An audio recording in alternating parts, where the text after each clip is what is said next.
e da Forcella stiamo vedendo come è addobbata a festa. Siamo qui con il nostro amico Buona Seba. Ciao Seba, bentornato a Napoli ovviamente.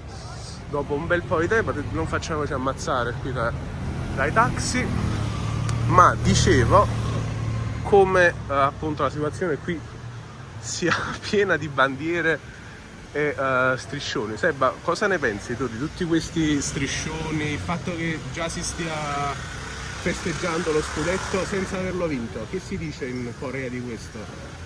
Questo è un bellissimo momento, quindi noi aspettiamo la festa.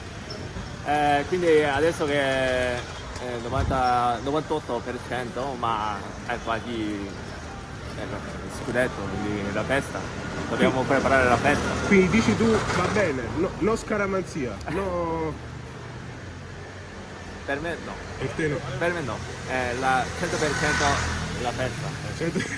Tra l'altro vediamo qui la scritta, vedi, 11 leoni, hanno messo questa bella 11 leoni. 11 leoni.